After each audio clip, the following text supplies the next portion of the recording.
سلام كم يالهم هجي كمتي لمود ناي أرستنا لما ناي بنا كورسوس زوسد من جديد للمصحف مبل عسرته حدا معرف بس إحنا لنا مبل عسرته حدا معرف لما حيل صلوت يزيل زعبات صلوت لذي እግዚአብሔር هير كمهرنا صلوت عبي زخنة مصحف قدساو حقي صلوت تاي مالت مخانو كما يجيرو ما صلوت نعنا برخت كم زمصالنا كن مهارنا حب قال املاح مو بزي ነገር እግዚአብሔር አጸብቁ ምርዳን ምስተውዓለን ከበና ድማ እግዚአብሔር በጸሎት ከነድሞ ያ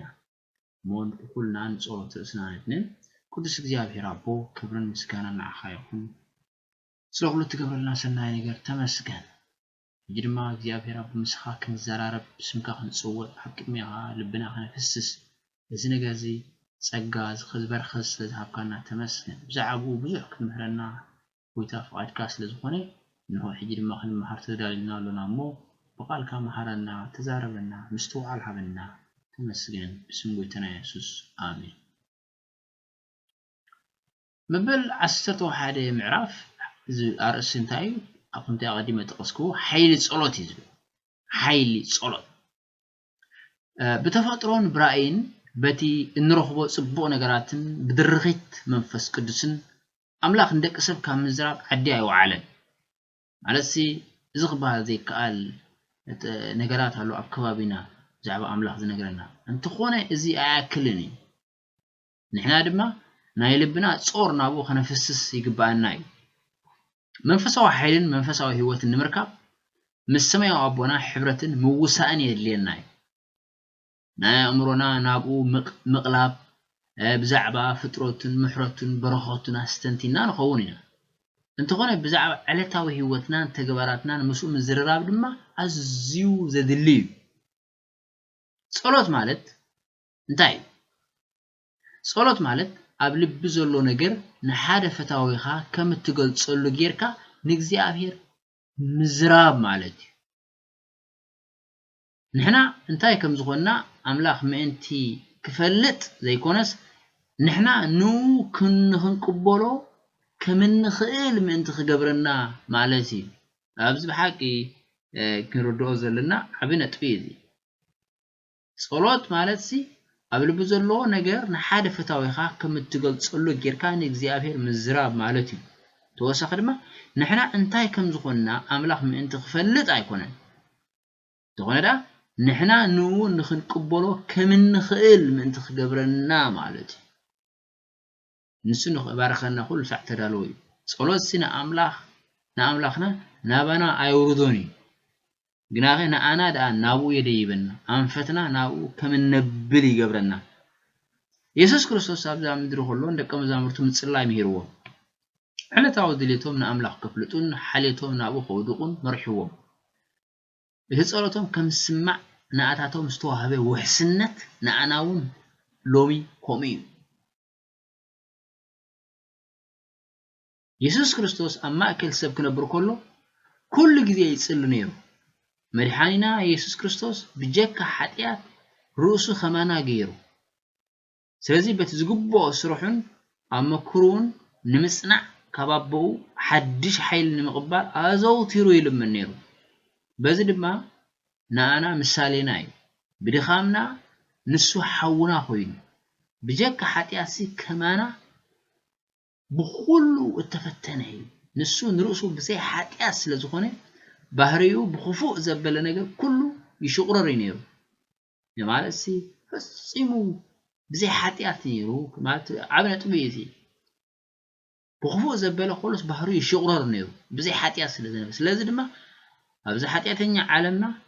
መከራን ስቃይን ብትዕግስት ዝተቀበለ እዩ ወይተና ኢየሱስ ክርስቶስ ብትዕግስት ዝተቀበለ እዩ ስጋ ዝለበሰ ዝበለኻ ጸሎት የድልዮ ብጸሎት ድማ ካብኡ ምጽንናዕን ሓይልን ይረክብ ነይሩ ማለት ጎይታና ኢየሱስ ክርስቶስ ስጋ ስለለበሱ ጸሎት ካይድልዮ ብጸሎት ድማ ካብኡ ምጽንናዕን ሓይልን ይረክብ ነይሩ ንወዲ ኣምላኽ መድሓኒ ዓለም ባዕሉ ናይ ጸሎት ኣድላይነት ክሳብ ክንደዚ ካብ ተፈለጦስ ንምዋት ሰብዳ ክንደይ ክፍለጦም ተገበየ ሰማያዊ አቦና መላእት በረኸቱ ኣብ ልዕልና ክፍስስ ደው ኢሉ ዝጽበ ካብቲ ወሰን ዘይብሉ ፈልፋሊ ፍቕሩ ክንሰቲ ይዕድመና ኣሎ እዚ ክነስግና ጸሎትና ኣዝዩ ምውሓዱ ብጣዕሚ ዘገርም ነገር እዩ ጸሎት ናይቶም ርእሶም ዘትሓቱ ደቁ ንምስማዕ ኣምላኽ ድልው እዩ ድሌትና ንእግዚአብሔር ካብ መንጋር ድሕሕር ምባልና ግሉጽ እዩ መወዳእታ ዘይብሉ ናይ ኣምላኽ ፍቕሪ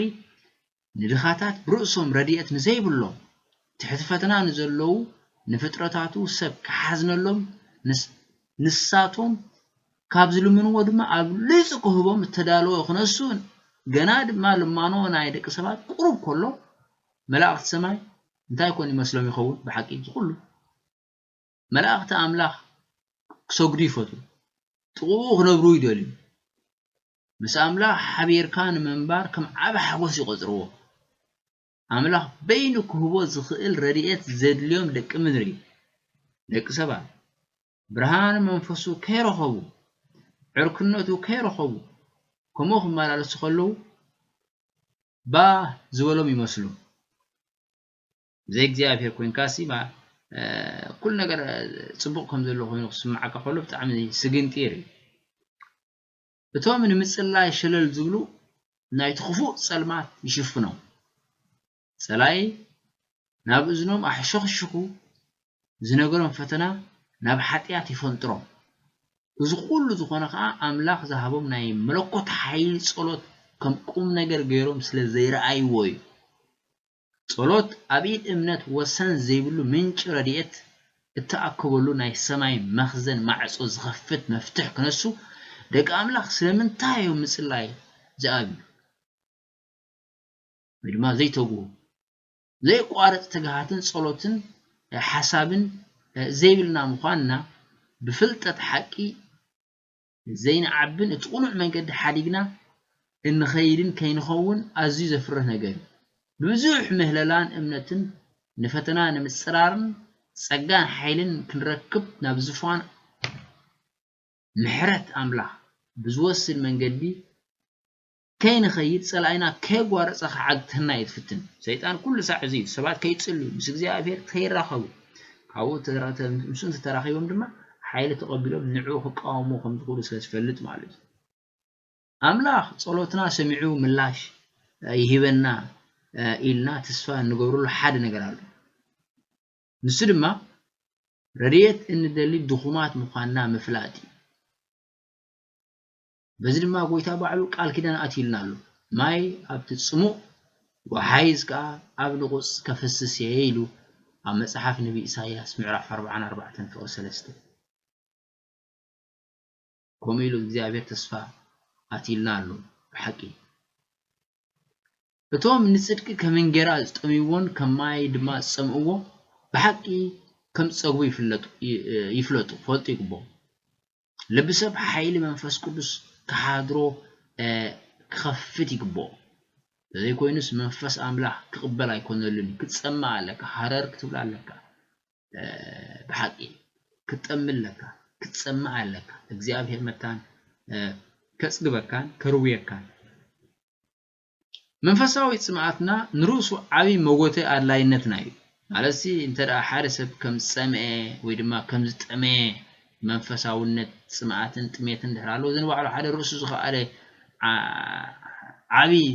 መጎተ ኣድላይነት ናይ ሰብ ባዕሉ ድማ ከም ሓደ ፈላጥ ነገርና ዝኾነ ጠበቃይ ማጎተልና ማለት እግዚአብሔር ኣብኩም ዝኣመሰለ ኩነታት ተዳበፂሕና እግዚአብሔር ክሪኤና እዩ እዚ ምንት ክገብረልና ግና ንሕና ከ ኣፍ ኣውፂና ክንልምን ይግባን ለምኑ ክወሃበኩም እዩ ኢሉሉ ወሲኹውን ይብል እቲ ንወዱ ኣብ ክንዲ ኩላትና ኣሕሊፉ ዝሃቦ እምበር ዘይነሓፎ ከመይ ከምሱ ኩሉ ዘይሂበና ይብል ኣብ ሮሜ ምዕራፍ 8 ፍቕሪ 32 ከምውን ምስቲ ኣቐዲምና ጥቕስናይ ሓሳብ ሰማዕ ወንጌል ማቴዎስ ምዕራፍ 7 ፍቕሪ 7 ማለት ኣብ ልብና ክፍኣት እንተዳ ሰፊሩ ኣልዩ ፈሊጥና ኣብ ሓጢያት እንተዳ ንነብር ኣለና ጸሎትና ኣይስማዕን እዩ ናይቶም ተጣዓሱን ልቦም ብንስሓ ተደቁሰን ጸሎት ግና ኩሉ ግዜ ብጎይታ ቅቡል እዩ ቄናን ዘበለ ነገርን ክቃናዕ ከሎ ኣምላኽ ንልመናና ምላሽ ከም ዝህበና ክንኣምን ይካኣለና እዩ ግብርና ኣብ ኣምላኽ ሞጎስ ንምርካብን ንኣምላኽ ሓደራ መሃብን ኣያክልን ደም ክርስቶስ ትሩፋቱን ይዘድሕነና ናይ ክርስቶስ ደም ጥራሕ እዩ እዚ ኮነስ ግና ንሕና ድማ ነዚ ዘዳልወና ኩነታት ክንፈጥር ይግባአና በጸሎት ዓወት ዘምጽእ እምነት ሰብ እምነት ክህልዎ ይኽእል በኣምላኽ ከኣምን ኣለዎ ሰብ ናብ እግዚአብሔር ዝመጽእ ሰብ ነቶም ብትግሃት ንኣምላኽ ዝደልይዎ ዓስቦም ዝህብ ኣምላኽ ከም ዝኾነ ከኣምኑ ይግብኦ እዮም ኣብ ዕብራውያን ምዕራፍ 11:6 ከምኡ ይዝብለና ናብ ኣምላኽ ክመጽእ ዝደሊ ኣምላኽ ከም ዘሎ ንሱ ድማ ነቶም ዝደልይዎ ዓስብ ከም ዝህቦምን ከኣምን ይግባእ ይብለና ኢየሱስ እንደቆ መዛሙርቱ ከም ዝብልዎም ኣሎ ስለዚ ትጽልይዎን ትልምንዎን ዘበለ ከም ዝረኸብኩምዎ እመኑሞ ክኾነልኩም ይብል ወንጌል ማቴዎስ ኣብ ወንጌል ማርቆስ ምዕራፍ 11:24 በቃሉ ክንሕዘ ይግባአና በቲ ተዛረቦ ቃል ከምዚ እንዲኻ ኢልካ ጎይታ ጸሎተይ ስምዓኒ ከምዚ ስለ ዝበልካ በቃልካ ኣሚኒ ኣብ ቅድሜኻ ይንብርከኽ ኣለሁ ኣብ ቅድሜኻ ይጽልይ ኣለሁ ኢልካ በቃሉ ንእግዚአብሔር መሓዝ ከመይ ቃሉ ኣይሕሱን ስለ ዝኾነ ንሱ ዝሃበና እሙን ተስፋ ወሰን ዘይብሉ ሰፊሕ ይብሓቂ ንሱ እቲ ተስፋ ዝሃበና እሙን ሓደ ነገር ምስ ንልምን እሞ እንተ ዘይረኸብናዮ ኣምላኽ ጸሎትና ከም ዝሰምዓና ምላሽ ድማ ከም ዝህበና ምእማን ይግባአና ሓደ ግዜ ንኣና ብሩኽ ዘይኮነ ነገር ማለት ንሰናይና ዘይኮነ ነገር ብምልማና ብዘይ ምስትውዓልና ንጋገይና ሰማያዊ ኣቦና ንኣና ብሓቂ ዘድልየና ነገር ብምሃብ ንጸሎትና ምላሽ ይህበና ንሕና ብርእስና እንደልዮ ነገር መንፈሳዊ ራእይ ተገሊጹልና እንተ ዝኸውን ንኹሉ ነገር በተሐቁ ምርኢናዮ ነርና ናይ በሓቂ ንኹሉ ነገር ማለት እግዚአብሔር ኣቦ ይድዩ ኩሉ ትንዓና ዘድልየና ንሱ በዓሉ ይርዮ ንሱ በቲ ዝረአዮ ክገብረልና እቲ ዓብ እምነትና ኣብዚ ክኸውን ኣሎ ጸሎትና ከምዚ ተሰምዓልና ምስ ዝመስለና ነቲ ተዋህበና ቃል ኪዳን ተጠማጢምና መሓዝ ይግባአና ምላሽ እንረኽበሉ ግዜ ብሓቂ ክመጽእ እዩ ተኣዚና እንደልዮ በረኸት ክንረክብ ኢና ኣብታ ቦታና እንተዳ ጸኒሕና እንተኾነ ንሕና ከም እንደልዮ ኮይኑ ብጸሎትና ብዝተፈላለየ ነገር ኩሉ ግዜ ይስማዓልና ማለት ድፍረት እዩ ብሓቂ ኩሉ ከምቲ ደለናዮ ኮይኑ ክኸውን ኢልካ ድፍረት እዩ ብሓቂ ኣምላኽ እምብዛ ብልሂ እሞ ጌጋ ኣይገብርን እዩ እግዚአብሔር እምብዛ ለዋሂ እሞ በጥቕኑዕ መንገዲ ንዝኸዱ ሰባት ጽቡቕ ነገር ኣይክልክሎምን እዩ ሽዑ ብውን ምእማን ኣይንፍራህ ንጸሎትና ቁልጡፍ ምላሽ እኳ እንተ ዘይረኸብና በቲ ሓቀኛ ቃል ኪዳኑ ሎምኑ ይወሃበኩምን ይዝብል ብኡ ክንእመን ይግባአና كما يعتبر تعالى عمله لمن هو هبكم يدلي كتركوا مع واه حابل كخفتلكم عباخنا أمن يقبعنا زي أونجيل ما تسمع عف شوعة نرهو مس مولوالن مس فرحاتن انت دعت مخاخيرنا جن وكا نقرو أسرنا كنترقوم أين خيرنا يلنا انت دع فتينا امنت زي بلو زبازحان زعام وقنشن كتراين زرخبنا انت قوني ردائي كم زيبلنا تحتيو كم زخونا فلتنا نبي زيابير انت مسينا بحق خمتاز لنا يا خوينا بتحتنا رأسنا لتق قبلنا بأمن صنعنا ان دوليو نو نافلتنا نو نفطلو وسن زيبلو او وشت تي نسو فطرو فطرت زلو ነገር كله نزري بقالون كله نزجز اوياتنا كسمع نزخئل أبلبنا مبرهت كم زبره ناب زجبر ناب أملاح أنت مسأنا نسو أوياتنا كسمعن ناب لبنا خا مبرهت كبره يجبر بحقنا صلوت وسن زي بالفلتات نركب بيسمع الحنا علم برحايون بفقرون نابنا مستملسه بجاحدي جدي أي فلتنا يخون جن نجرس كت خمزي الزرع ምድህሳሱ ኣይፈለጠናን ይኸውን ግን ኢድ ለውሃቱን ተሓሒኡን ኣብ ልብና እዩ ካብ እግዚአብሔር ምሕረትን በረኸትን ክንልምን ምስ መጻና ኣብ ልብና ናይ ፍቕርን ናይ ይቕሬታን መንፈስ ክነብረልና ይግባእ ገና ኣብ ልብና ይቕረ ዘይብል መንፈስ ዓቂርና ከመይልና ንዝወደሉና ይቕረ ከም እንብል ከምኡ ድማ በደልና ይቕረ በለልና ክንብል ንኽእል ጌታና ኢየሱስ ክርስቶስ ብዛዕባ እዚ ኣብ ወንጌል ማቴዎስ ምዕራፍ 6 ፍቅዲ 12 ኣብይዎ ኣሎ ጸሎትና ክስማዓልና እንተዳደሊና ከምቲ ንሕና ምሕረት ክንረክብ ተስፋ እንገብር ከምኡ ንዝወደሉና ክንምሕር ይግባአና ዝለመንካዮም እንተ ክትረክብ ከየባትኻ ብጸሎት ጸኒዕካ ምንባር ከም ዘድልውን ተነጊሩሎ ብእምነትን ፍልጠትን ንዓቤና ክንከይድ እንተዳደሊና ኩሉ ሳዕ ምጽላይ የድልየና ኩሉ ሳዕ ምጽላይ የድልየና ዘረአ ክንዓቢ ኮይና ማለት ንጸሎት ዘይንዓርፍ ክንከውን ይግባአና ጸሎት እነዘውትር ክንከውን በኣኻ ተጊህና መመስገንቲ ክንከውን ይግባአና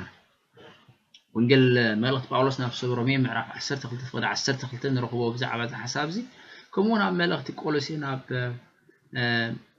መልእኽቲ ጳውሎስ ናብ ሰብ ቆሎሴ ምዕራፍ 4 ፍቅዲ 2 ንረኽቦ ጴጥሮስ ንዝኣመኑ ክርስቲያናት ኣስተውዓልቲ ክኾኑ ብጸሎት ክተግሁ ይመኽሮም ኣብ ቀዳማይ መልእኽቲ ጳውሎስ ናብ ቀዳማይ መልእኽቲ ጴጥሮስ ምዕራፍ 4 ፍቅዲ 7 ንረኽቦ ጳውሎስ እውን ከምዚ ኢሉ ይመክር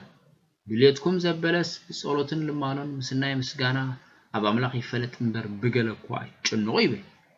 ኣብ መልእኽቲ ጳውሎስ ናብ ሰብ ፊልጵስዩስ ምዕራፍ 4 ፍቅዲ 6 ኣብ መልእኽቲ ይሁዳ እውን ከምዚ ዝብል ነንብብ ንስኻትኩም ግና ኣቱም ፍቁራትየ መንፈስ ቅዱስ እናጸለኹም ንነፍስኹም ብፍቕሪ ኣምላኽ ሓልው ይብል ኣብ ይሁዳ ምዕራፍ 21 ፍቅዲ 22 ብኸምዚ ካብ ኣምላኽ ዝወፅእ ህይወት ናብ ህይወትና ክፍልፍል ካብ ህይወትና ድማ ንጽህና ቅድስና ተመሊሱ ናው ከንጸባርቕ ዘይቋረጽ ጸሎት ኣብ መንጎ ኣምላኽን ነፍስን ዘይብትኽ ናይ ሓድነት ገመድ ይኸውን ማለት እዩ ብጸሎት ምትጋህ ኣዝዩ ዘድሊ ነገር እዩ ዝኾነ ማንም ነገር ካብ ምጽላይ ክኽልክለና ኣይግባእን ዝኾነ ነገር ኣብ መንጎ ነፍስን ኣምላኽን ዘሎ መራኸቢ ኩሉ ግዜ ክፉት ክኸውን ይግባእ ጸሎት ኣብ ዝግበረሉ ቦታ ንምርካብ ኩሉ ሳዕ ግዜ ክህልወና ይግባእ ርክቦም ምስ ኣምላኽ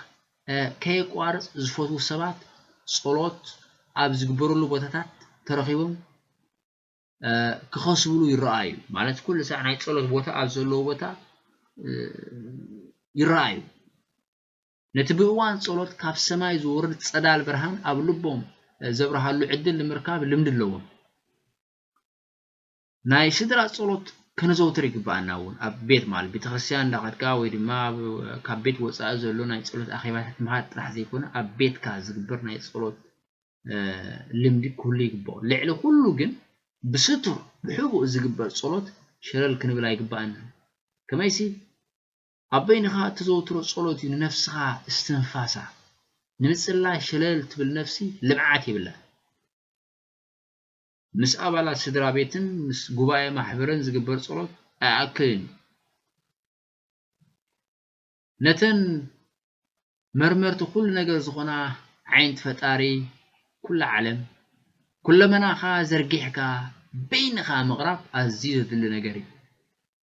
ከምዚ ዝበለ ብስቱር ዝግበር ጸሎት ናብ ሰማዒ ጸሎት ዝኾነ ኣምላኽ ከይበጽሐ ኣይተርፍን ንናይ ነፍስና ጾር ኣብ ቅድሚኡ ከነፈስስ ከለና ዘይምልከተን ኣእዛን ጽን ክብላ ኣየድልን እዚ ነገር ኣብ ግዜ ብብሕትኻ ዝግበር ብግዜ ስቱር ጸሎት ነፍሲ ካብ ዝዕንቅፍ ጽልዋታት ነጻ ክትከውን ኣድላይ እዩ ብብሕትኻ ዝግበር ጸሎት ብሓቂ እዚ ብብሕቲ ከምቲ ቃል ክኸውን ክኽእል ኣለዎ ነፍሲ ብህድኣት ግናኸ ብውዕውዕ ሓረርታ ናብ ኣምላኽ ብጸሎት ከተእዊ ክትክእል ይግባእ ብስቱር ካብ ዝርኢ بلبن زقبل صلوت نمسمع إذنو نستخفته كاب أملاخ طعوم زمازو صلواي في الفلا بهدأتن قرهنتن بزغرب صلوت بحكي بهدأتن بقرهنتن زغرب صلوت نفس أملاخ تزاته بزر ما ملوكوت أو تصير على عسل أنا تنفستي أبتي مسحيلتات سلمات تواجو وج بزع عود تركب أملاخ ناي أمنتو إنباع عردين كم تقال أملاخ سلوه أبحث فيني هاخوين كاس نسلا يقبع مالسي أفتح بحث بيكا بتيجي علتها وتجبرات كابلبها أنا أملاخ كله مبال كرسع يقبون هناك مسجزي أبير تملالس يستباهله بخمزين صلاح الكا بلبها تعرقو صروت أبكن مزفان صقى أملاخ كنت عم ما عتاني بسح نحاري بصوت مس أملاخو تأثر ود أدم حيل زيتان كسنفو أي كلني أبتي بوتازي ويكا أبزي وانزي مثل لا يقبا يكون كبهال زبهال نقرين نلبنا بناي حق صلوت ناب እግዚአብሔር ካብ መቅራብ ዝኽልክላ ነገር ኩሉ አይግባን አብዙሓት ሰባት ዘለዎ ጎደናታት ከተማ ኮነ ኣብ ስፍራ ነጋዶ ጫውጫው ኮነ መለኮታዊ መሪሕነት ንምድላይ ስራሕ ኢልና ናብ ኣምላኽና ክንምህለል ይካኣለና እዩ ከምቲ ናይ ጥንቲ ነህምያ ኣብ ቅድም ንጉስ ኣርጤርክሶስ ክቀርብ ከሎ ናብ ኣምላኹ ዝለመነ ማለት እዩ ኣብ ዘሎና እንተሎና ሓድነትና ምስ ኣምላኽ እንገልጸሉ ሕልፍኝ ኣይንስእኒና ኣብ ዝኾነ ይኹን ቦታ ምስ ኣምላኽ ክዛረብ ዝደለየ ሰብ ኩሉ ሰዓት ክዛረብ ኮይኑ ማዕጾ ልብና ኩሉ ግዜ ክፉት ኮይኑ ኢየሱስ ክርስቶስ ሰማያዊ ጋሻና ኮይኑ ኣብ ልብና ክሰፍር ጻውዒትና ዘይቋርጽ ክኸውን ይግባኦ ሽዑኳ ኣብ ዙርያና ዘሎ ኣየር ዘይንጽህ ብልሽው እንተኾነ ከነሸትቶ ከነተንፍሶ ኣየድልየናን ነቲ ንጹህ ሰማያዊ ኣየር ከነተንፍስ ይግባአና ኩሉቲ ክፉኡን ርኩስን ሓሳባት ሰሊኹ ኣብ ልብና ዝኣትወሉ መዓጹ ብቑኑዕ ጸሎት ዓጺና ንነፍስና ኣብ ቅድመ ኣምላኽ ልዕል ከነብላ ንኽእል ኢና እቶም ረድኤት እግዚአብሔርን በረኸትን ምቕባል ልቦም ዝኸፈትዎ ካብ ምድራዊ ንፋስ ዝሐሸ ብጥዑም ሰማያዊ ንፋስ ይመላለሱ ማለት እዩ ምስ ሰማያዊ ኣምላኽ ድማ ጽኑዕ ሓድነት ይረኽቡ ብዛዕባ ኢየሱስ ክርስቶስን ብዛዕባ ኩሉ ነባሪ ሓቅን ቁኑዕ ርእይቶታት ክህልወና ግድን ውልድ ኣምላኽ ዝኾኑ ኩሎም መልክዕ ቅድስና ንልቦም ክመልኦ እሞ መለኮታዊ ምግላጽ ክረኽቡ የድሊ ሙሉእ ኣትኩሮና ብሰማይ ናብ ኣምላኽ مسكونة شعور ناي سماء أير كنا تنفسنا شعور كمتي عبابات ببهري تفطروا نبص حي قصو زفنشر كومر ما نحنا زي حسبنا يو فتنا مسجوان فنا نفتقرنا نقرب نخون كم نورما أنا ناس نبور يخون تي مثل زي أبيه مزرابنا معلش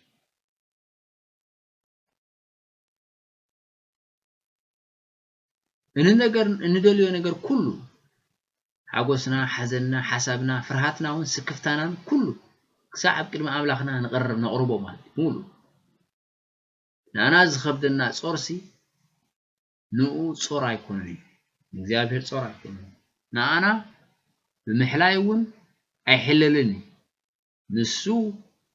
እቲ ቁጽሪ ጸጉር ርእስና ዝፈልጥ ንሱ ዘይፈትሖ ጸገም የለን ንሱ محرته بزوح زخنا أملاخي أبي أقول معرف حمش فقد عشرة نهو ناي فقري لبو بحزننا يتنكف من هذا كان أبو مسن أول نا أمرنا لجأنا نجر كله نابو كنا أروي يقبع نوز خبر نجر يلا نسو علامات صورة ناي فترة كل نجر أبيرو زحزي نتن سلامنا زبصح زبل ነገር ኩሉ ንእሽተይሉ ሸለል ዝብሎ ይብሉ ኣብተም ቆሮ ህይወትና ንሱ ከምብቦ ዘይክል ምዕራፍ የለን ኩሉ ፈልጥ ንሱ ክፈታትሖ ዘይክል ሕልኽልኽ ክጋጥመና ኣይክልኒ እድና ሓደ ሰብ زغطمو صقم ننفس الشبرا سكفتا ويكا حاغوس ذهب تموكرو ካብ ንስሕ ልቢ ዝወፅእ ጸሎት ኩሉ ካብ ሰማያዊ ኣምላኽ ዝኽወል ሞኻ ተገዲሱ ዘይዕዘቦ የለን ንልቦም ተሰብረ ይፍውስ ንቁስሎም ይዝንን ይብለና መዝሙር 147 ፍቅሪ 3 ኣምላኽ ንነፍስ ወከፍ ከምዚ ብዘይካና ካልእ ሰብ ከምዚ የልዎ ነቲ ሓደ ወዲ ድማ ንኣና نبينا أحلف خمسة هبنا غيري يصفتونا عرفت ويتنا يسوع كريستوس نعلم مو نعلم مويتو أكون كله حزبي حالفون بالجين كم تعبوا تفقروا بنفقروا كم يكسر كندي كم ذكرنا أنا خردنا أملاق سين نفس وقفنا كم ذي بزي كاناسي كالسب كم زين لأن تحارو بدما نأنا نبيننا حلف خمسة هبنا غيري كم غيري مسنا سجاو بتاع معاتي يا بسميك تلموني يقوم يلقوا تاني يسوع كريستوس أبو بحلي يفكركم يما نبوم أنتكم كم زلمنو أيبلكم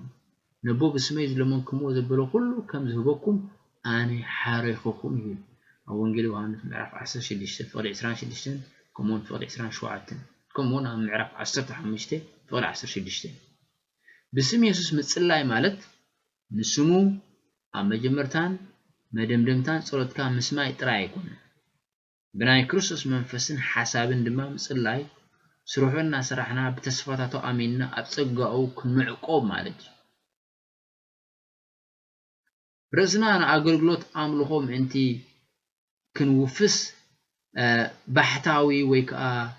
منوكسي قدين كنكون أملاخ يمدبن إتي هوت كمناي كريستوس كون يقبع إزمالت أما أكل حزبنا خوينا بمنفساوينتنا جن كب زبلنا مخوان مالتي تبزي كام تسلاي كالي مويا زي بلو يلو تمسلاي وون كحد قوي ويدما إتي تصولتو ناي زلمات كوينو كترفي مالج سبات نرسم كاب حبرتسب أقليلهم كاب كريستيانوي مزن مسوار مسكلن رحقهم نتي بملأت منتو مستقادلة كام مقلقالي قوارسو زغاندي أرست حساب صلوت يطفو مالج نعمل خون مخنيات زي بلهم يكون صلاتهم نرؤسهم من تتقم رؤسهم الصلاتهم سي نرؤسهم من تي تقمي رؤسهم ترايزهم من تخالوت هيصلني من قص كريستوس نمهناس حيل المركب هيصعرني نعمل كان يقول كلنا حيحنا كانت صانعن أجوها نمبهال سرعتنا يحد أخيبا أنت نعقنايو أبرسنا تفاتي مس حقتات قال أملاك كنا وانا نقرومن برهانومن كاب أمرنا يطفو مالك ترى كمتي سرعاتو أنت ذي كيدنايو لبنا برهان كامقان زقدس حيل اللعل كامبال نقوار كمنفساوي نجر إما أبسقاو نزنبل مالك كم كريستيانات مستأكبنا زين الله ترى أخوينا بزح كنوصعنا تبينوا بحيتو زنبر السب بحيتو زنبر كنبر بينو كنبر زل السب نابت أملاخ زمدبول مدب كوصح يكلني أبهرنا زلو دليتو محبراوينتن ركنتن بقبو مس إنما عبلونا خالقوت إن دنقصن أبا قلقلتنا دما أسالتون معبالين يرقاق تسألنا مالك كريستيانات سلا فقر أملاخ سلاتي زخبر ناي مدحان حقي نحال حدوم النا تزارارو بحانسا أنت زؤكوبو قزاء رسوم متحدثن يب نحال حدوم متسألانعون متحدثن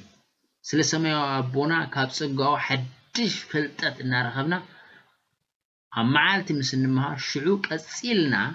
ها سلو فقرن مزراب حرر نبل نزخا بوعوع فقرن بتبع لبن نقبرو مالك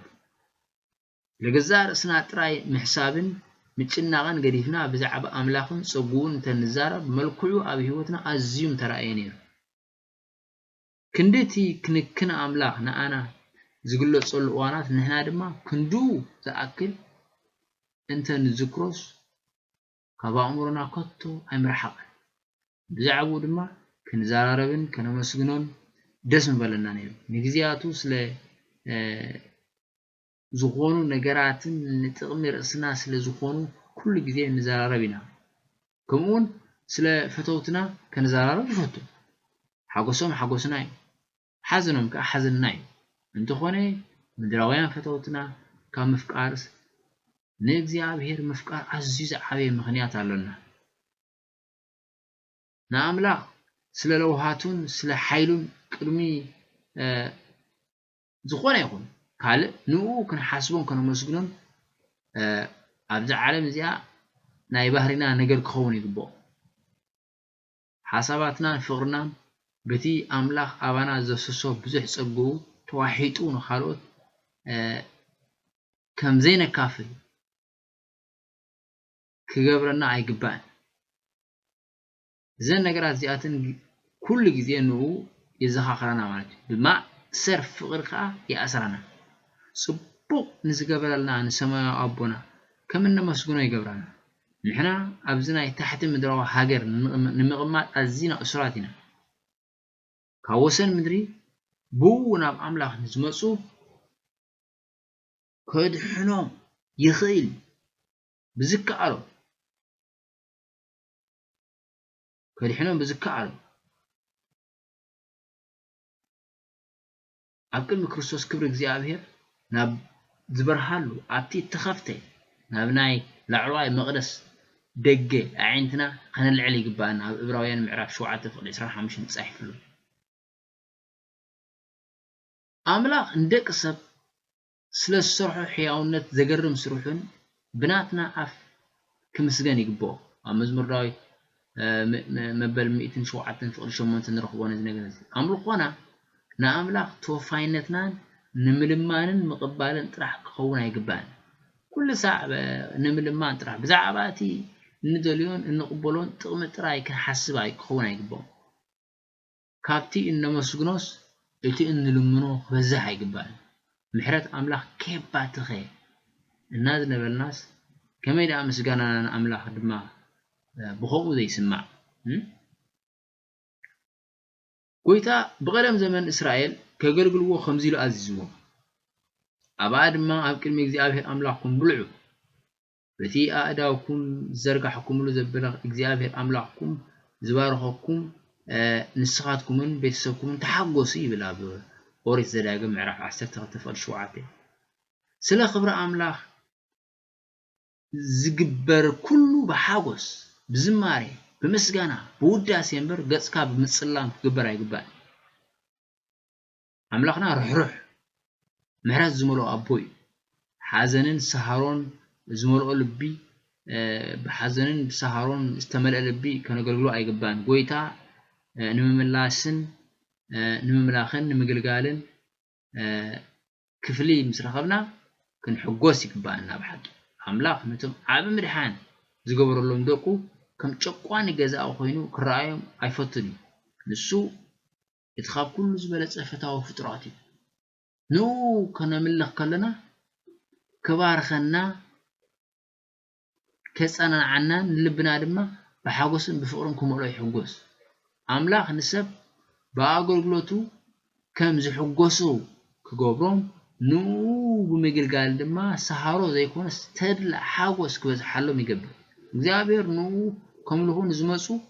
ንሱ ስለዚ ሓለዎምን ስለዚ ፍቅሮምን ኣመማዓልቲ ብሰርሕዎ ሁሉ ስራሖም ክሕጎሱ ሞገስን ጸጋን ክለብሱ ብኩሉ ነገር ሓቅን እምነትን ዝመልኦም ክኾኑ ጽቡቕ ዝኸበረ ሓሳብ ሒዞም ክመጹ ይፈቱ ካብ ዙርያ መስቀሉ ክንእከብ ይግባን ኣዝዩ ባህ ዝብሎ ናይ ልብና كب زبالة سمعت حوسون بترفعته مع أبتنايت ويتناي كريستوس موت يتسقل كريستوس تراي خوني بقى أو تراحي كنك أتزرق تأكلنا بوك الحجوس بتبون حجوس له حجوس إسكال زي دارجي كاب أملاك إن قبل كل بركة قبلبنا كعقوري بقى تعبي فقرو بحق مستسقرنا نتسلينا أم مسكال تشنكري كلنا نبتحت أجارنا ممسع أمسك جمنا نيرو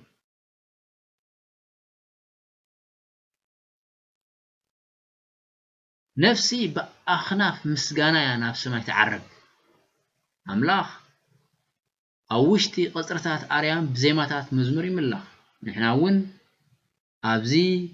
بمسجانا تملئنا مسنا ملخ سجدتنا نتناي سماي ملاخ سجدتن أملخون يمسل مسوات مسجانا سوا علي يخبرني زبل دما بزيو مزمر رايت معراف مبل 5 فقد 20 سلستن مو صلوت بحكي عابي برختي እግዚአብሔር بصلوت أبيلو يتزهر عابي زقنا برختي بالنا እግዚአብሔር مسؤول كنزاربو انت غادينا تقصنايو عابلو بزلو كل من تفوتو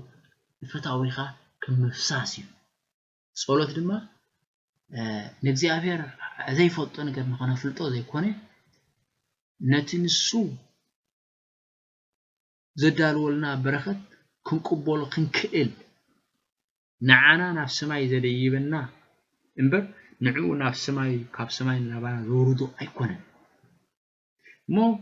بزي بحق عاب مزخاخر كوننا نقول نزي قبل بنا عقيرنا نግዚአብሔር كنزارو سمو كنصوع منفس كريستوس كنصلي ابز عالم دي ادما انت قادمه تقصنا نتا بصلوت زي تحلل نتا عبقال تسفى املاح صنيعه كل ساعه بصلوت تصمدت نفسي حيلتات سلمان سعروا يكلني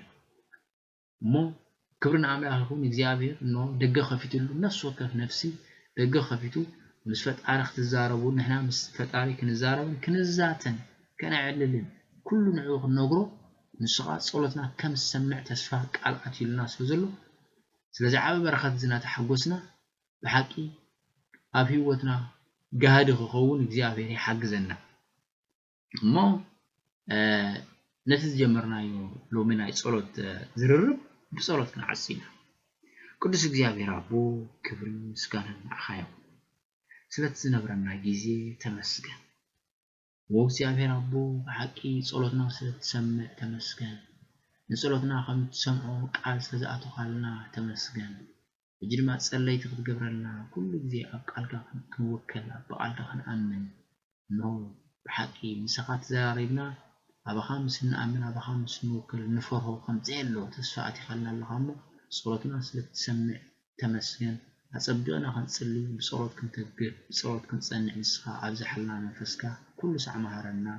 تمسجن صلتنا سلسمعها سنقول تنا يسوس آمين